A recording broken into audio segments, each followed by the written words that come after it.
Hello student, winner board YouTube channel पे आपका स्वागत है। आज हम लोग क्लास 12th के ऑब्जेक्टिव क्वेश्चन को देखेंगे। आप लोगों की तैयारी को और बेहतर बनाने के लिए आज हम कुछ अच्छे अच्छे क्वेश्चन को कराएंगे। आप लोग को जिसका आंसर पता होगा आप लोग कमेंट कीजिएगा। तो चलिए स्टार्ट करते हैं। तो हम लोग का पहला क्वेश्चन है, निम्नलिखित में से कौन पश्चिम भारत की नदी बेसिन है। मतलब पश्चिम भारत की कौन सी नदी बेसिन है। आपका ऑप्शन है Mahi basin, Kosi basin, Ganga basin, Son basin. तो इसका राइट आंसर हो जाएगा ऑप्शन नंबर ए। इसका राइट आंसर हो जाएगा माही बेसिन जो है वो पश्चिम भारत की नदी बेसिन है। चलिए अगला क्वेश्चन देखते हैं। 2 नंबर क्वेश्चन है, सबसे महत्वपूर्ण जूट उत्पादक क्षेत्र है। सबसे महत्वपूर्ण जूट उत्पादक क्षेत्र कौन है। ऑप्शन है Ganga delta, Krishna delta, Godavari delta, इनमें से कोई नहीं। तो इसका राइट आंसर हो जाएगा option number A. Ganga delta जो है वो सबसे महत्वपूर्ण जूट उत्पादक क्षेत्र है। चलिए अगला क्वेश्चन देखते हैं। 3 नंबर क्वेश्चन है, बाबा बुदन पहाड़ी है। बाबा बुदन पहाड़ी भारत के किस राज्य में स्थित है। ऑप्शन है कर्नाटक में, गोवा में, झारखंड में, उड़ीसा में। तो इसका राइट आंसर हो जाएगा ऑप्शन नंबर ए, कर्नाटक में है। चलिए अगला क्वेश्चन देखते हैं। अगला क्वेश्चन है, निम्नलिखित राज्यों में से कौन गोंडवाना कोयला के लिए प्रसिद्ध है। गोंडवाना कोयला के लिए भारत का कौन सा राज्य प्रसिद्ध है। ऑप्शन है नागालैंड, त्रिपुरा, तमिलनाडु, झारखंड। तो इसका राइट आंसर हो जाएगा ऑप्शन नंबर डी, झारखंड जो है वो गोंडवाना कोयला के लिए प्रसिद्ध है। अगला क्वेश्चन देखते हैं। अगला क्वेश्चन है, जनसंख्या वितरण को प्रभावित करने वाला सबसे महत्वपूर्ण कारक है।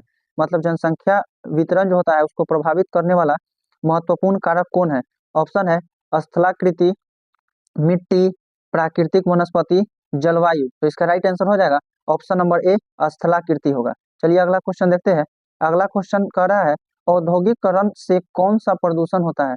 मतलब औद्योगिकरण जो होता है उससे कौन सा प्रदूषण होता है। ऑप्शन है जल प्रदूषण, वायु प्रदूषण, ध्वनि प्रदूषण, इनमें से सभी। इसका राइट आंसर हो जाएगा ऑप्शन नंबर डी, इनमें से सभी। चलिए अगला क्वेश्चन देखते हैं। अगला क्वेश्चन है, हथकरघा उद्योग है। हथकरघा उद्योग जो है वो क्या है। ऑप्शन है आधारभूत उद्योग है, कुटीर उद्योग है, स्वच्छंद उद्योग है, इनमें से कोई नहीं। तो इसका आंसर आप लोग कमेंट में बताइएगा, क्योंकि इसका आंसर हमने आपको पिछले क्लास में बताया था। चलिए अगला क्वेश्चन देखते हैं।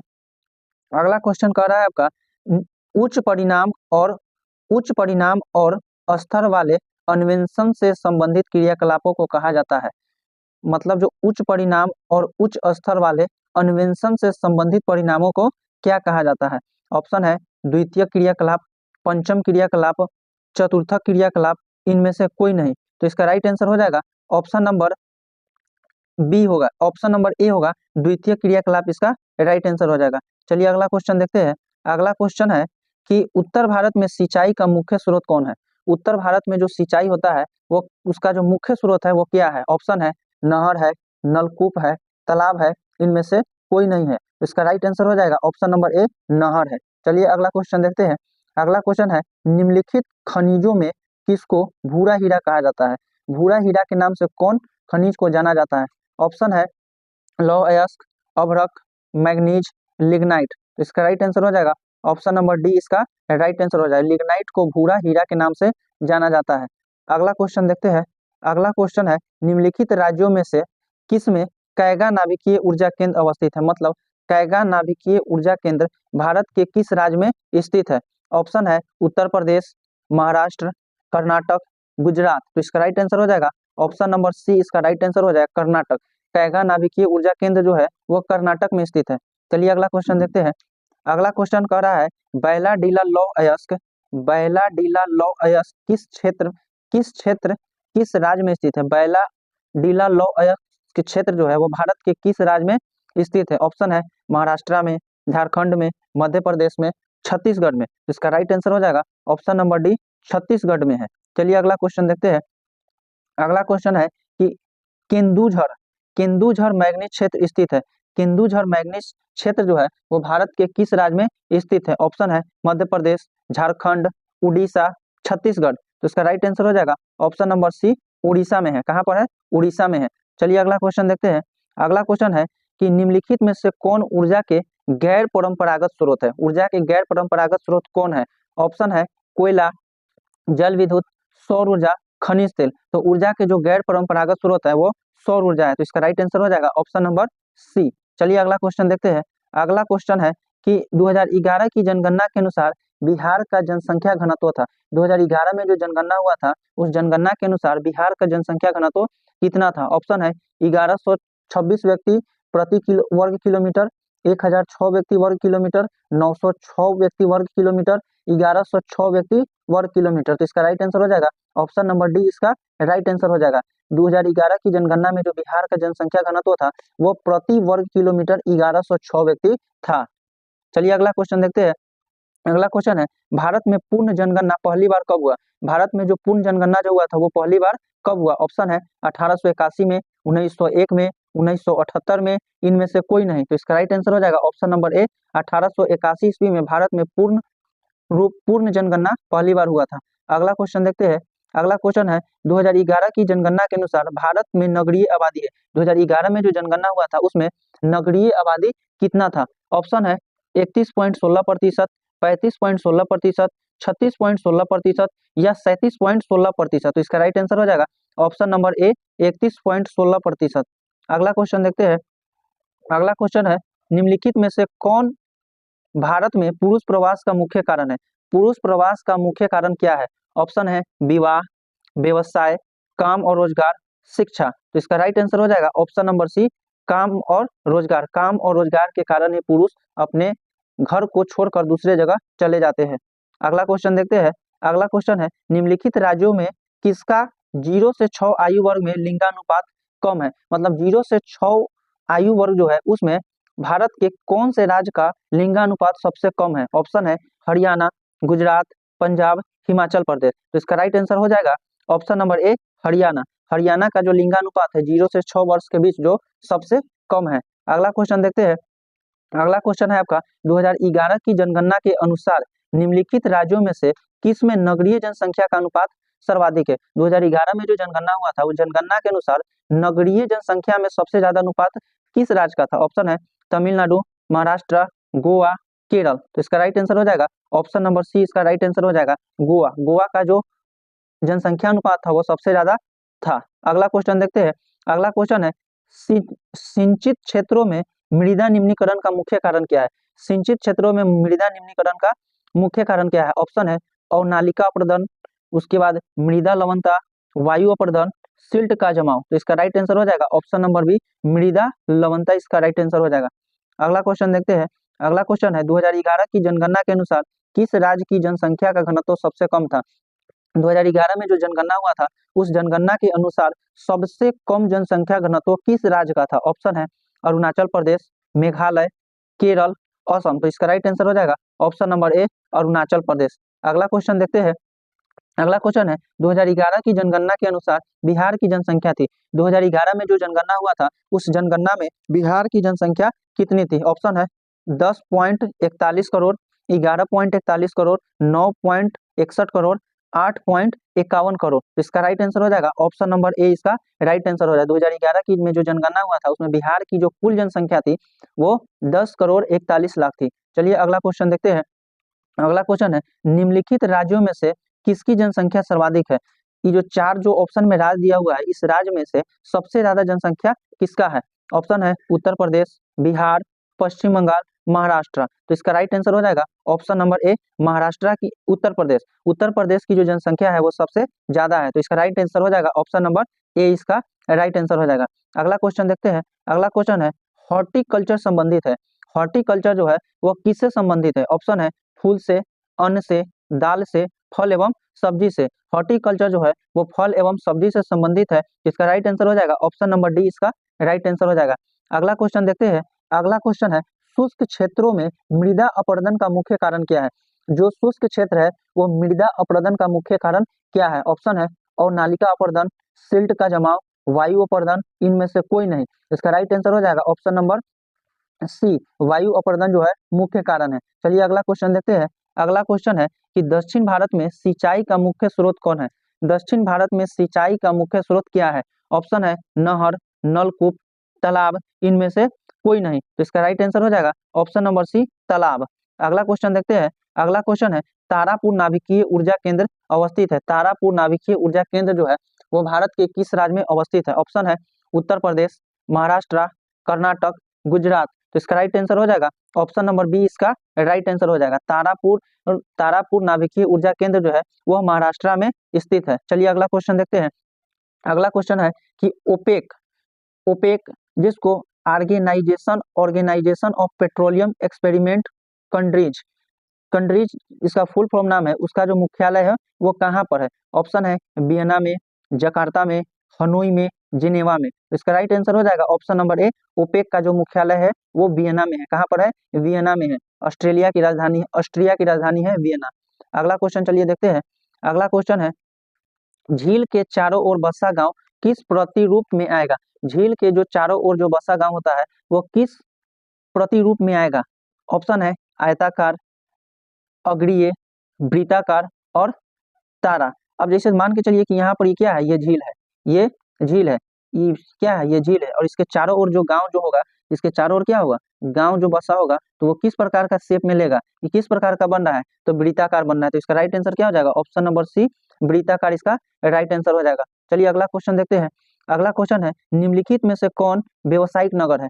व्यावसायिक नगर कौन है? ऑप्शन है जेरूसलम, पीटर्सबर्ग, बीजिंग, एम्स्टर्डम। तो इसका राइट आंसर हो जाएगा ऑप्शन नंबर डी इसका राइट आंसर हो जाएगा। ऑप्शन नंबर डी इसका राइट आंसर हो जाएगा। अगला क्वेश्चन देखते हैं। अगला क्वेश्चन है उत्तरी अटलांटिका मार्ग जोड़ता है। जो उत्तरी अटलांटिका मार्ग है वो किसको किसको जोड़ता है? ऑप्शन है उत्तरी अमेरिका को यूरोप से, उत्तरी अमेरिका को अफ्रीका से, यूरोप को एशिया से, इनमें से कोई नहीं। तो इसका राइट आंसर हो जाएगा यह जो जोड़ता है उत्तरी अमेरिका को यूरोप से जोड़ता है। तो इसका राइट आंसर हो जाएगा ऑप्शन नंबर ए इसका राइट आंसर हो जाएगा। आपसे सब्जेक्टिव में भी क्वेश्चन पूछता है कि उत्तरी अटलांटिका मार्ग के बारे में बताएं, तो आप लोग आंसर लिखिएगा उत्तरी अटलांटिका मार्ग उत्तरी अमेरिका को यूरोप से जोड़ता है। इतना भी लिख दीजिएगा तो एक नंबर आपको मिलेगा। अगला क्वेश्चन देखते हैं। अगला क्वेश्चन है यूरोप वासियों द्वारा अपने उपनिवेशों में किस प्रकार की कृषि का विकास किया गया था? मतलब जो यूरोपवासी जो थे, यूरोपवासी के द्वारा उपनिवेश में किस प्रकार की कृषि का विकास किया गया था? ऑप्शन है मिल्पा, रोपण कृषि, मिश्रित कृषि, अंगूर की खेती। तो इसका राइट आंसर हो जाएगा रोपण कृषि। चलिए अगला क्वेश्चन देखते हैं। अगला क्वेश्चन है खट्टे फलों की कृषि संबंधित है। खट्टे फलों का जो कृषि जो होता है वो किससे संबंधित है? ऑप्शन है मिश्रित कृषि से, रोपण कृषि से, भूमध्य सागरीय कृषि से, सहकारी कृषि से। इसका राइट आंसर हो जाएगा ऑप्शन नंबर सी भूमध्य सागरीय कृषि से खट्टे फलों की कृषि संबंधित है। अब यहाँ से आपसे पूछ ले कि भूमध्य सागरीय कृषि से होने वाले कोई दो फलों के नाम बताए, तो यहाँ से होता है अंगूर होता है और एक अंजीर होता है। अंगूर और अंजीर होता है, इसको याद रखिएगा। चलिए अगला क्वेश्चन देखते हैं। अगला क्वेश्चन है निम्नलिखित में से कौन ऑस्ट्रेलिया की राजधानी है? ऑस्ट्रेलिया की राजधानी कौन है? ऑप्शन है कैनबरा, आदिस अबाबा, बीजिंग और पर्थ। तो इसका राइट आंसर हो जाएगा कैनबरा। ऑस्ट्रेलिया की राजधानी कहाँ पर है? कैनबरा में है। ऑस्ट्रेलिया की राजधानी कैनबरा में है। बीजिंग किसकी राजधानी है? तो यह चीन की राजधानी है। बीजिंग जो है किसकी राजधानी है? यह चीन की राजधानी बीजिंग है। यह जो पर्थ है यह ऑस्ट्रेलिया में एक जगह का नाम है। चलिए अगला क्वेश्चन देखते हैं। अगला क्वेश्चन है संभववाद की अवधारणा में किस घटक को महत्वपूर्ण माना गया है? संभववाद की अवधारणा में किस घटक को महत्वपूर्ण माना गया है? ऑप्शन है प्राकृतिक घटक को, मानवीय घटक को, ए और बी दोनों को, इनमें से कोई नहीं। इसका राइट आंसर हो जाएगा मानवीय घटक को। संभववाद में मानवीय घटक की अवधारणा को महत्वपूर्ण माना गया है। चलिए अगला क्वेश्चन देखते हैं। अगला क्वेश्चन कह रहा है विश्व के सघन जनसंख्या क्षेत्रों में निम्नलिखित में से कौन क्षेत्र सम्मिलित नहीं है? मतलब विश्व के सघन जनसंख्या क्षेत्रों में इन जो ऑप्शन दिया हुआ है इनमें से कौन शामिल नहीं होता है? ऑप्शन है पश्चिम यूरोप, दक्षिण पूर्व एशिया, दक्षिण पश्चिम अफ्रीका, उत्तर पूर्व अमेरिका। तो इसका राइट आंसर हो जाएगा दक्षिण पश्चिम अमेरिका। मतलब इसका राइट आंसर ऑप्शन सी इसका राइट आंसर हो जाएगा। चलिए अगला क्वेश्चन देखते हैं। अगला क्वेश्चन है निम्नलिखित में से कौन जन स्थानांतरण का अपकर्षक कारक है? अपकर्षक कारण इनमें से पूछ रहा है। ऑप्शन है रहन सहन की अच्छी दशाएं, अनुकूल जलवायु, रहन सहन की निम्न दशाएं, शांति की अवस्थाएं। तो जहां पर हमें आवश्यकताओं जिस जिस चीज की हमें जरूरत होगी वो सब जहां पर अच्छी मिलेगी हम लोग वही ना जन स्थानांतरण करेंगे। तो इसका राइट आंसर हो जाएगा ऑप्शन नंबर ए इसका राइट आंसर हो जाएगा रहन सहन की अच्छी दशाएं। चलिए अगला क्वेश्चन देखते हैं। अगला क्वेश्चन कह रहा है कि चीन में किस देश की विश्व में किस देश की जनसंख्या सर्वाधिक है? मतलब पूरे विश्व में सबसे अधिक जनसंख्या किस देश की है? ऑप्शन है संयुक्त राज्य अमेरिका, भारत, चीन और इंडोनेशिया। इसका राइट आंसर हो जाएगा ऑप्शन नंबर सी इसका राइट आंसर हो जाएगा चीन। चीन की जनसंख्या सबसे ज्यादा है। लेकिन अभी हाल ही में जो रिपोर्ट आया है उस रिपोर्ट में पता चला है कि भारत चीन को पीछे छोड़ते हुए पूरे विश्व में सबसे ज्यादा जनसंख्या वाला देश बन गया है। तो आप लोग के एग्जाम में अगर ये क्वेश्चन आता है तो अभी आप लोग चीन ही टिक कीजिएगा। चलिए अगला क्वेश्चन देखते हैं। अगला क्वेश्चन देखते हैं। अगला क्वेश्चन है कि निम्नलिखित में से कौन एकल कृषि नहीं है। इनमें से जो कौन है जो एकल कृषि नहीं है। ऑप्शन है मिश्रित कृषि, डेयरी कृषि, रोपण कृषि, व्यापारिक अनाज कृषि। इसका राइट आंसर हो जाएगा ऑप्शन नंबर ए मिश्रित कृषि। चलिए अगला क्वेश्चन देखते हैं। अगला क्वेश्चन आपका है कि निम्नलिखित में से कौन रोपण फसल नहीं है, मतलब कौन इसमें से फसल है जिसको रोपा नहीं जाता है। ऑप्शन है कॉफी, कॉफी को भी रोपा जाता है, गेहूं है, गन्ना है, रबर है। तो इसका राइट आंसर हो जाएगा गेहूं। गेहूं को रोपा नहीं जाता है बल्कि गेहूं को बोया जाता है। चलिए अगला क्वेश्चन देखते हैं। अगला क्वेश्चन आपका है विस्तृत व्यापारिक अनाज उत्पादन कृषि नहीं की जाती है, मतलब विस्तृत व्यापारिक अनाज उत्पादित कृषि नहीं की जाती है कहाँ पर। ऑप्शन है पियरी क्षेत्र में, स्टेपी क्षेत्र में, पंपास क्षेत्र में, अमेजन बेसिन में। तो इसका राइट आंसर हो जाएगा option number D Amazon basin में। चलिए अगला क्वेश्चन देखते हैं। अगला क्वेश्चन है हुगली औद्योगिक प्रदेश का केंद्र है। हुगली औद्योगिक प्रदेश का केंद्र कहाँ पर है। ऑप्शन है कोलकाता हावड़ा, कोलकाता मेदिनीपुर, कोलकाता रिसरा, कोलकाता कुनगर। तो इसका राइट आंसर हो जाएगा option number A Kolkata Howrah. चलिए अगला क्वेश्चन देखते हैं। अगला क्वेश्चन है भारत में पहला रेडियो कार्यक्रम प्रसारित किया गया था, मतलब भारत में सबसे पहली बार रेडियो कार्यक्रम कब हुआ था। ऑप्शन है 1936 में, 1911 में, 1923 में, 1927 में। तो इसका राइट आंसर हो जाएगा ऑप्शन नंबर सी, इसका राइट आंसर हो जाएगा 1923 ईस्वी में भारत में पहली बार रेडियो कार्यक्रम को प्रसारित किया गया था। अगला क्वेश्चन देखते हैं। अगला क्वेश्चन है भारतीय रेल की शुरुआत हुई थी। भारतीय रेल की शुरुआत कब हुई थी।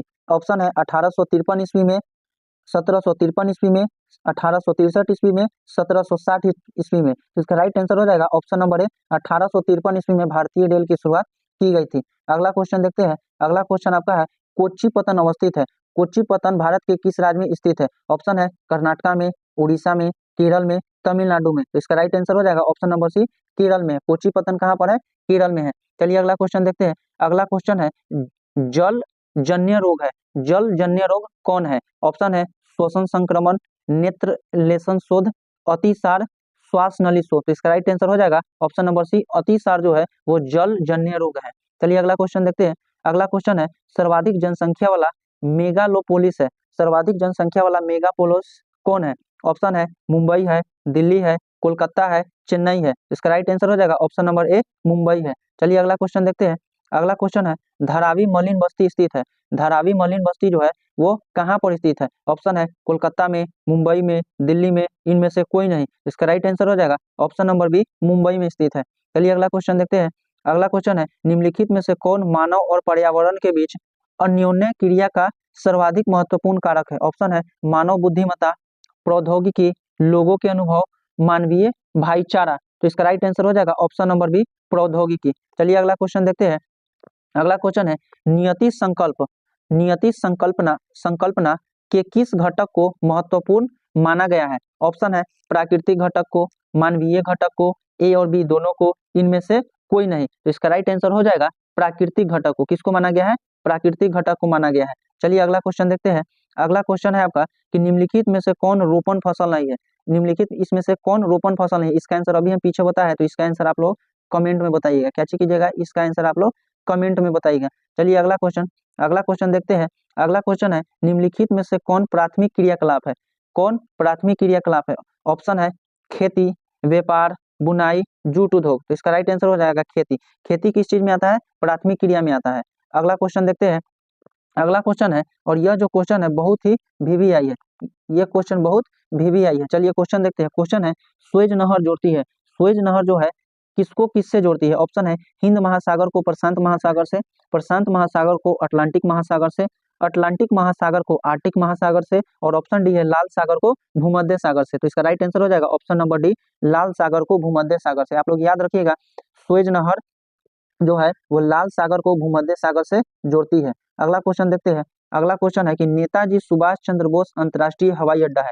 नेताजी सुभाष चंद्र बोस अंतर्राष्ट्रीय हवाई अड्डा भारत के किस राज्य में स्थित है। ऑप्शन है उड़ीसा में, पश्चिम बंगाल में, महाराष्ट्र में, गुजरात में। तो इसका राइट आंसर हो जाएगा ऑप्शन नंबर बी पश्चिम बंगाल में नेताजी सुभाष चंद्र बोस अंतर्राष्ट्रीय हवाई अड्डा है। अगला क्वेश्चन देखते हैं। अगला क्वेश्चन है नदी के सहारे बसा गांव किस प्रतिरूप का होगा? तो इसका आंसर अभी हमने बताया है, क्या होगा? वृत्ताकार होगा। इसका राइट आंसर क्या हो जाएगा? वृत्ताकार हो जाएगा। चलिए अगला क्वेश्चन देखते हैं।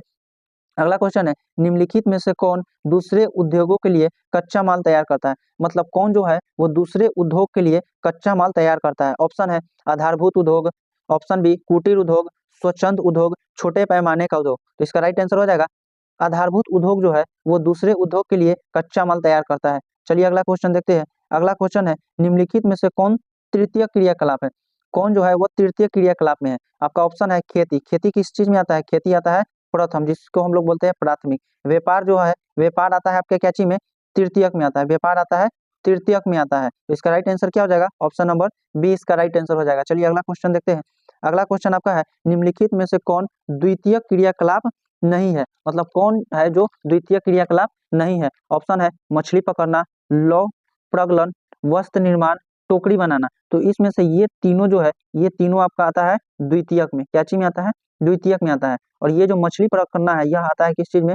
यह आता है प्राथमिक में। आपसे क्वेश्चन में क्या पूछ रहा है कि द्वितीय क्रियाकलाप नहीं है, तो इसका राइट आंसर हो जाएगा ऑप्शन नंबर ए मछली पकड़ना। मछली पकड़ना प्राथमिक में आता है। चलिए अगला क्वेश्चन देखते हैं। अगला क्वेश्चन है ट्रांस महाद्वीपीय स्टुअर्ट महामार्ग जोड़ता है? मतलब महाद्वीपीय स्टुअर्ट महामार्ग को जोड़ता है। ऑप्शन है वैंकूवर को सेंट जॉन से, चेंगडू को लहासा से, एडमोंटन को एनकोरेज से, और ऑप्शन डी डार्विन को मेलबोर्न से। इसका राइट आंसर हो जाएगा ऑप्शन नंबर डी डार्विन को मेलबोर्न से। अगला क्वेश्चन देखते हैं। अगला क्वेश्चन, और ये भी क्वेश्चन जो है बहुत ही वीवीआई है, यहाँ से सब्जेक्टिव क्वेश्चन भी पूछता है कि पनामा नहर से आप क्या समझते हैं?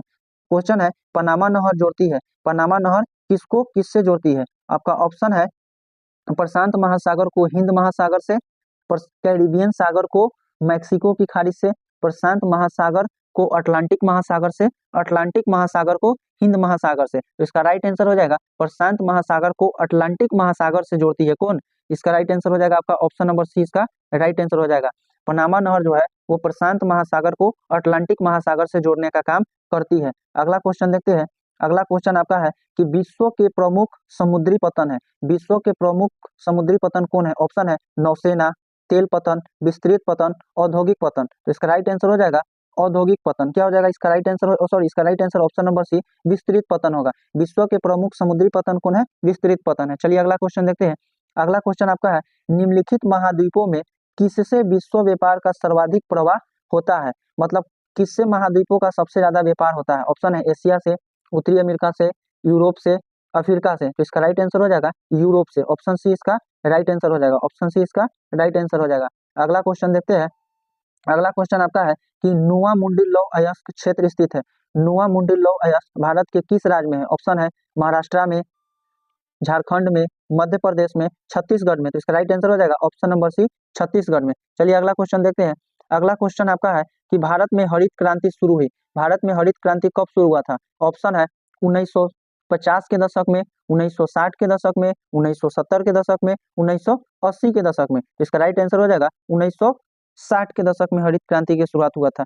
अगला क्वेश्चन देखते हैं। अगला क्वेश्चन है कोलकाता पतन स्थित है। कोलकाता पतन कहाँ पर स्थित है? ऑप्शन है कर्नाटक में, उड़ीसा में, केरल में, पश्चिम बंगाल में। इसका राइट आंसर हो जाएगा ऑप्शन नंबर डी पश्चिम बंगाल में। चलिए अगला क्वेश्चन देखते हैं। अगला क्वेश्चन है निम्नलिखित रोगों में से कौन वायुजन्य नहीं है? मतलब कौन ऐसा रोग है जो वायु से नहीं होता है? ऑप्शन है श्वसन संक्रमण, नेत्र लेशन शोध, अतिसार और श्वसन नली शोध। तो यह तीनों जो रोग है यह वायु से होता है। किससे होता है? वायु से होता है। लेकिन यह जो अतिसार है, अतिसार होता है पानी से। तो इसका राइट आंसर हो जाएगा ऑप्शन नंबर सी इसका राइट आंसर हो जाएगा। अगला क्वेश्चन आपका कह रहा है कि ब्राजील के कॉफी क्षेत्र को कहा जाता है। ब्राजील के जो कॉफी क्षेत्र है उसको क्या कहा जाता है? ऑप्शन है फेजेंडा कहा जाता है, एजेंडा कहा जाता है, मिल्पा कहा जाता है, लदांग कहा जाता है। तो इसका राइट आंसर हो जाएगा ब्राजील के कॉफी क्षेत्र को फेजेंडा के नाम से जाना जाता है। तो इसका राइट आंसर हो जाएगा ऑप्शन नंबर ए। चलिए अगला क्वेश्चन देखते हैं। अगला क्वेश्चन है मणिपाल सॉफ्टवेयर तकनीकी पार्क अवस्थित है। मणिपाल सॉफ्टवेयर तकनीकी पार्क जो है वो भारत के किस राज्य में स्थित है? ऑप्शन है सिक्किम में, कर्नाटक में, आंध्र प्रदेश में और तमिलनाडु में। तो इसका राइट आंसर हो जाएगा ऑप्शन नंबर बी कर्नाटक में स्थित है। कहाँ पर स्थित है? कर्नाटक में स्थित है। चलिए अगला क्वेश्चन देखते हैं। अगला क्वेश्चन है निम्नलिखित में सर्वाधिक प्रदूषित नदी कौन है? ये जो चार जो नदी का नाम दिया हुआ है, इन चारों नदी में सबसे ज्यादा प्रदूषित कौन है? ऑप्शन है रावी नदी, गोदावरी नदी, ब्रह्मपुत्र नदी, यमुना नदी। तो सबसे ज्यादा जो प्रदूषित नदी है वो यमुना नदी है। कौन है? यमुना नदी है। और इसी के साथ हम लोग का आज का क्लास खत्म हुआ। आप लोग कमेंट में प्लीज बताइएगा कि आज का जो हमने 70 क्वेश्चन कराया है, इस 70 में से आपका कितना सही हुआ है। और अभी हम आप लोगों को कुछ इंपॉर्टेंट सब्जेक्टिव क्वेश्चन बताएंगे जो आप लोग देख लीजिएगा। आपका पहला क्वेश्चन है पनामा नहर। क्या बोले? हम बोले पनामा नहर, पनामा नहर। उसके बाद आप लोग देख लीजिएगा स्वेज नहर, स्वेज नहर। उसके बाद आप लोग देख लीजिएगा Orient express, Orient express, Orient express, Orient express. उसके बाद देख लीजिएगा स्वर्णिम चतुर्भुज मार्ग, स्वर्णिम चतुर्भुज मार्ग। तो अभी हमने आपको कितना क्वेश्चन बताया है? अभी हम आपको बताए हैं कुल, जैसे देखिए पहला क्वेश्चन, दूसरा क्वेश्चन, तीसरा क्वेश्चन और ये चौथा क्वेश्चन। अभी हमने आपको बताया है 4 क्वेश्चन। इस चारों क्वेश्चन को आप लोग अच्छे तरीके से देख लीजिएगा और फिर हम जब नेक्स्ट क्लास में आएंगे तो उस क्लास में आपको कुछ और इम्पोर्टेंट सब्जेक्टिव क्वेश्चन बताएंगे। तब तक आप इस 4 सब्जेक्टिव क्वेश्चन को अच्छी तरह से देख लीजिए। और आप लोग को क्लास कैसा लगा कमेंट में कमेंट कीजिएगा। और क्लास अच्छा लगे तो चैनल को सब्सक्राइब कीजिए, लाइक कीजिए और अपने दोस्तों के बीच शेयर कीजिए।